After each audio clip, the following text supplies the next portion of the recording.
Hello বন্ধুরা, তো আজ দেখো একটু ইলিশ মাছ নিয়ে এসেছিলাম বাজার থেকে। তো আজকে একটু ইলিশ মাছ রান্না করে তোমাদেরকে দেখাবো। তো মাছগুলো প্রথমে ভালো করে ধুয়ে নিয়েছি, আর এখন মাছগুলোর মধ্যে আমি নুন আর হলুদটা মাখিয়ে নেব। দেখো বন্ধুরা, মাছটা ভালোভাবে ধুয়ে নিয়েছি। এরপর একটু দিয়ে দিলাম লবণ আর একটু হলুদ দেব। একটু হলুদ দিয়ে দিলাম। প্রথমে মাছটাকে ভালোভাবে নুন আর হলুদ দিয়ে একটু মেখে নিই। তো আজকে মাছটা খুব ভালো মাছটা ছিল, মানে মাছটা খুব ভালো আর কি ছিল বলছি। তো দেখো বন্ধুরা, তো এদিকে তো মাছটা নুন হলুদ মাখিয়ে রাখলাম, আর এইদিকে দাঁড়াও হাতটা ধুয়ে নিয়ে তারপরে দেখাচ্ছি। এদিকে দেখো একটু আলু লম্বা লম্বা করে কেটে নিয়েছি। তা আলুটাকে কিন্তু আমি জলে একটু হালকা সেদ্ধ করে রেখেছি। আর এইদিকে দেখো বেগুন কেটে নিয়েছি। তা বেগুনটা কেটে নিয়েছি, এবার বেগুনটা একটু ধুয়ে নেব। তা মাছটা আজকে আমি আলু আর বেগুন দিয়েই রান্নাটা করব, ইলিশ মাছের আলু বেগুন দিয়ে ঝোল। তোমরা কিন্তু দেখতে থাকো বন্ধুরা। তো দেখো বন্ধুরা, কড়াই গরম হয়ে গেছে। কড়াইতে আমি দিয়ে দিলাম সর্ষের তেল। ইলিশ মাছ তো সর্ষের তেল ছাড়া যায় না।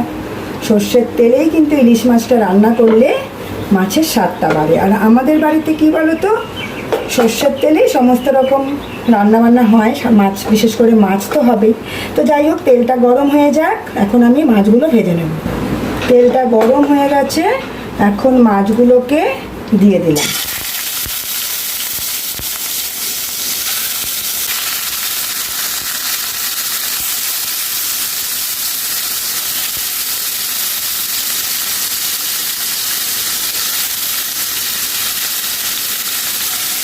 এখন মাছগুলোকে একটু উল্টে পাল্টে নিই।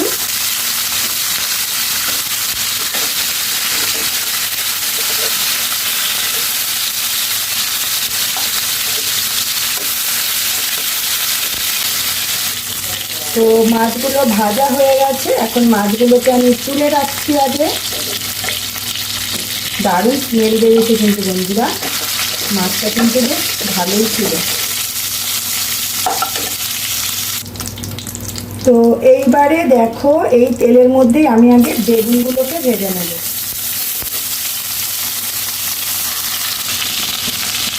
বেগুনের মধ্যে দিয়ে দিলাম অল্প একটু লবণ আর একটুখানি হলুদ।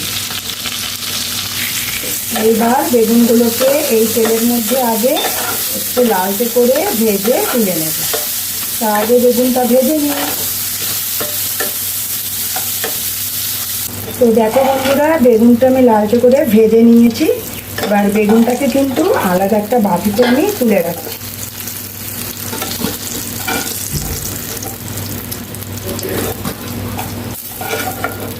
এবার কড়াইতে যে তেল আছে ওই তেলের মধ্যে আমি একটু দিয়ে দিলাম কালো জিরে ফোড়ন। ফোড়নটা একটু হালকা নেড়ে ছেড়ে এর মধ্যে দেখো কেটে রাখা আলুগুলো দিয়ে দিলাম। তো বন্ধুরা, আগেই বলেছি আলুটাকে কিন্তু আমি একটু জলে আগে ভাপিয়ে নিয়েছিলাম। তো আলুটাকে আগে একটু ভেজে নেব। বন্ধুরা, আলুর মধ্যে আমি দিয়ে দিচ্ছি একটু লবণ। একটু স্বাদ মতন লবণ দিয়ে দিলাম, পরে আর ঝোলে লবণ দেব না। আর এই যে দুটো কাঁচা লঙ্কাগুলো দেখো কি মোটা মোটা, খুব বেশি ঝাল না, জানো তো, মোটা না, বেশি ঝাল না, কিন্তু সরু লঙ্কাগুলো বেশি ঝাল হয়। তো যাই হোক, এই দুটো লঙ্কা দিয়ে দিলাম, একটু ভেঙে দিই। এবার আলুটা একটু ভাজা করে নিই। আর এর মধ্যে একটু দেব হচ্ছে হলুদের গুঁড়ো।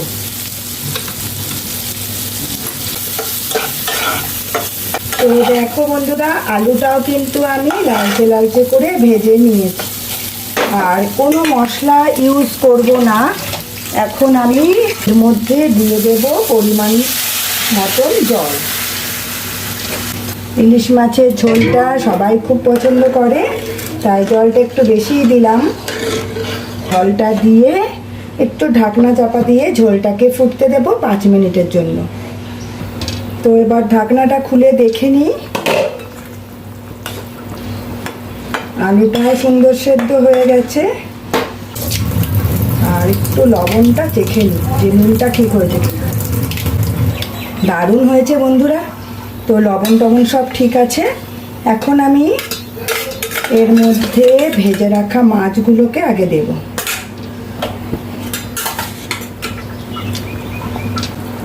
খুব বেশি বড় ছিল না ইলিশ মাছটা, কিন্তু স্বাদটা কিন্তু খুবই ভালো।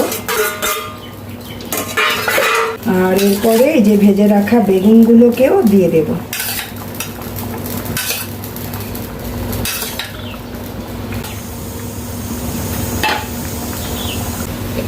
আর একটু 2 মিনিট মতন ঢাকনা চাপা দিয়ে রাখি। তো দেখি মাছটা কিন্তু এখন আমার রেডি বন্ধুরা। দেখতে পেয়েছো মাছের ঝোল, ইলিশ মাছের ঝোল আলু বেগুন দিয়ে। দেখতে কেমন হয়েছে বলো, তোমাদের সামনে থেকে একবার দেখিয়ে দিই। এই যে দেখো ইলিশ মাছের পাতলা ঝোল, এই দিয়েই কিন্তু ভাত খাওয়া হয়ে যায় আলু আর বেগুন দিয়ে। আমি এখন আলাদা একটা পাত্রে ঢেলে নিচ্ছি। এই যে দেখো বন্ধুরা একদম রেডি। তো ভিডিওটা তোমাদের কিরম লাগলো তোমরা কিন্তু অবশ্যই কমেন্ট করে আমায় জানিও। ভালো লাগলে একটা লাইক শেয়ার তো অবশ্যই করে দিও, আর আমার চ্যানেলটাকে তোমরা অবশ্যই ফলো করে দিও। টাটা বন্ধুরা।